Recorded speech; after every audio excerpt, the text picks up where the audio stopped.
Eidul Saeed, let's enjoy this happy day. Eidul Mubarak, come on, let's celebrate. Eidul Saeed, let's enjoy this happy day.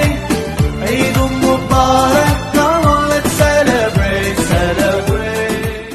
Hi everyone, hope you all are doing good. Welcome back to my another daily lifestyle blog. আজকের ব্লগটাই থাকছে একদম চাঁদ রাত থেকে ঈদের দিন পর্যন্ত কি কি করলাম, কি কি খাইলাম সেটা নিয়ে। So let's get started. যেই দিন চাঁদ রাত ছিল ওই দিন হচ্ছে দুপুরবেলা শাওয়ারটা নিয়ে একটু বাইরে বের হয়েছি এন্ড বাইরে এত সুন্দর রোদ ছিল এন্ড সাথে অনেক বাতাস।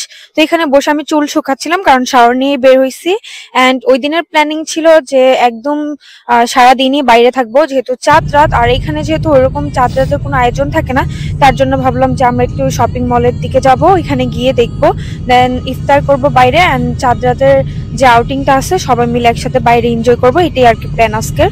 যে কথা সেই কাজ, ফার্স্টে চলে গেলাম শপিং সেন্টার ভেতরিতে এন্ড গিয়ে দেখি ওইখানে হচ্ছে ভোটের যে ক্যাম্পিং গুলা হয় না, বাংলাদেশে যেরকম ক্যাম্পিং হয় জায়গায় জায়গায় হচ্ছে সবাই বসে, ওইরকমই বসছেন। এখানে অনেক টাইপের খাওয়া দাওয়া ছিল, মানে চকলেট ছিল, কফি ছিল, কুকিজ ছিল, তারপর হচ্ছে যে যে প্রার্থী দাঁড়াইছে তাদের লোকজন ছিল। তো এখান থেকে অনেক ইয়ামি ইয়ামি চকলেট দিচ্ছিল এন্ড আমরাও কথা বলতেছিলাম। ওইখানে গিয়ে এমন ফিল হচ্ছিল যে অ্যাকচুয়াল ঈদ, মানে আমাদের কাছে তো ঈদ, ওরা তো আর ওইসব বুঝে না বা জানেও না। তো ওইখানে এত মানুষজন দেখে মানে আমাদের ফিল হচ্ছিল যে চাঁদ রাত একটা ভাইব, কারণ আমরা তো অনেক মানুষজন দেখে বড় হয়েছি, অনেক ঝাঁক ঝমক, মানে ঈদের আমেজটা অন্যরকম থাকে। বাট এখানে তো সেটা ছিল না, কারণ বাসায় বসে এত বেশি বোরিং হচ্ছিলাম সবাই, যে যার কারণে চাঁদ রাতে প্ল্যান করছি যে বাইরে যাব, বাইরে খাওয়া দাওয়া করবো, ঘুরবো, তাহলে একটু ভালো লাগবে, কারণ এখানে তো ওইরকম চাঁদ রাত সেলিব্রেট হয় না। তারপর হচ্ছে ইফতারি টাইম হয়ে যায়, তো ওইখান থেকে আমরা চলে আসি বার্গার কিং এ খাওয়া দাওয়া করার জন্য।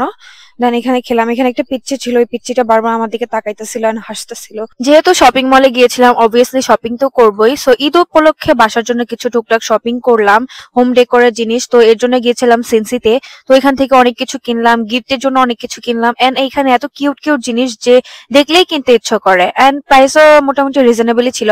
আর এদিকে সব ডিমের কালেকশন, কারণ রিসেন্টলি হচ্ছে ইউরোপে একটা ডিমের উৎসব হয়, আমি নামটা ভুলে গেছি, মনে নাই। সো এর জন্য সব জায়গায় অনেক অনেক ডিম থিমের কালেকশন দিয়ে ভরে যাবে সব জায়গায়, সব দোকানে এন্ড শপিং মল গুলাতেও এভাবে সাজিয়ে রাখবে। তো দেখতে ভালোই লাগে, অনেক কিউট লাগে। আমি যদি একটা শোপিস অলরেডি কিনছি ডিমের, দেখতে এত কিউট লাগতেছিল যে রেখে আসতে পারি না।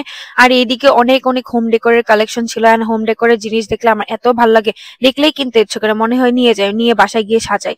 দেন আমরা একটু বসে রেস্ট করলাম, দেন রেস্ট নিয়ে ওইখান থেকে বের হয়ে আমরা আরেকটা জায়গায় যাব, সিটির ওইদিকে। দেন সিটির ওইদিকে গিয়ে ফার্স্টে হচ্ছে একটা বোবাটি নিব, কারণ এদিকের বোবাটি আমার বরাবরই পছন্দ, মেয়ে লোকের। তো এখানে আসলে হচ্ছে এখানকার বোবাটি মাস্ট আমি ট্রাই করি। তো আমি হচ্ছে একটা বোবাটি নিয়েছিলাম, যেটা হচ্ছে ব্রাউন সুগার যে বোবাটিটা পাওয়া যায় ওইটাই আমি নিয়েছি, ওইটা আমি বরাবরের মতন পছন্দ করেন। এখানে আসলে ম্যান্ডেটরি আমার তো বোবাটি লাগবেই লাগবে। বুঝি না বাঙালিদের কি সমস্যা, মানে বাঙালিদের যখন কোনো ইন্সপায়ারিং ভিডিও দেওয়া হয় যে ফিনল্যান্ডে এই সুযোগ সুবিধা এটা ওইটা, তখন কিছু বাঙালি বলে যে আপনারা স্বপ্ন দেখান কেন, ফিনল্যান্ডে তো অনেক খরচ, জব নাই। আবার যদি বলা হয় যে ফিনল্যান্ডে জব নাই, তারপর টাকা নাই, সব কিছু অনেক বেশি এক্সপেন্সিভ, তখন আবার বলেন যে ডিমোটিভেশন কেন করেন, আপনারা একাই থাকবেন, আপনারা এক বাঙালি আরেক বাঙালিকে দেখতে পারেন না বা পছন্দ করেন না, আপনারা একাই থাকতে চান, এমন কেন? বাইরে অনেকক্ষণ হাঁটাহাঁটি করে দেন চলে গেলাম মসজিদে। আমাদের এখানে একটাই মসজিদ যেখানে হচ্ছে সোমালিয়ান, আরাবিয়ান, পাকিস্তানি, বাঙালি সবাই একসাথে নামাজ পড়ে। তো এখানে আমরা ছোটখাটো একটা মেহেদি উৎসব করেছিলাম, মানে আমরা যারা বাঙালি আছি সবাই, কারণ আমাদের যেহেতু অনেক বাচ্চা কাচ্চা, তো সবারই ইচ্ছা হয় যে একটু হাতে মেহেদি পড়বে বা একটু এনজয় করবে। চাঁদ রাত যেহেতু, চাঁদ রাতে যদি মেহেদি না দিত তাহলে কি ঈদ ঈদ মনে হবে? তো এইদিকে হচ্ছে ছোট ছোট বাচ্চা যেগুলা ছিল ওদেরকে মেহেদি দিয়ে দিয়েছিল। তারপর হচ্ছে বাসায় এসে আমিও হচ্ছে একটু মেহেদি দিলাম। দেন হচ্ছে যেহেতু কালকে একটু টুকটাক মেকআপ করা হবে, তো এর জন্য হচ্ছে ঈদের যে প্রিপারেশন, রাতের বেলা হচ্ছে আমি একটা মানে সিট মাস্ক দিলাম। দেন সকালবেলা ঘুম থেকে উঠে ঈদের নামাজের জন্য রেডি হচ্ছিলাম। এন্ড এই বরখাটা আমি হচ্ছে ঈদের নামাজের জন্য কিনেছিলাম মারিয়াম থেকে।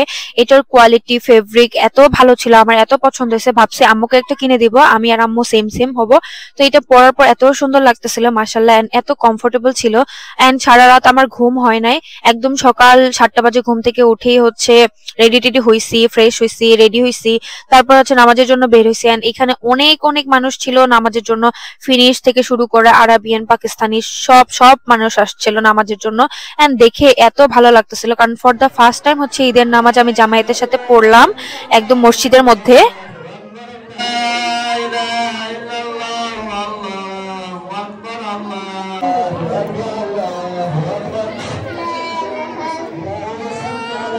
এইদিকে কিন্তু সব বাচ্চারাই সেম, অনেক বেশি মানুষ দেখলে ওরা এত খুশি হয়ে যায়, এক্সাইটেড হয়ে যায় যে ওরা মানে কি দেখে কি করবে বুঝতে পারে না। এন্ড মসজিদে এত এত বাচ্চা ছিল যে দেখে একদম শান্তি লাগতেছিল, এন্ড বাচ্চাদের এত কিউট লাগতেছিল। অনেকে ঈদের জামা পরে আসছে, অনেকে যেহেতু নামাজ পড়তে আসবে এর জন্য বোরখা পরে আসছে, তো দেখে অনেক ভালো লাগতেছিল, একদম ঈদ ঈদ ভাইব দিচ্ছিল। যদিও ফর দা ফার্স্ট টাইম হচ্ছে আমার ফ্যামিলিকে ছাড়া ঈদ বাহিরের দেশে, তো সবকিছু মিলিয়ে মন খারাপও ছিল। নামাজের আগেও কান্না করছি, নামাজ থেকে এসে অনেক কান্না করছি, খারাপ লাগছে।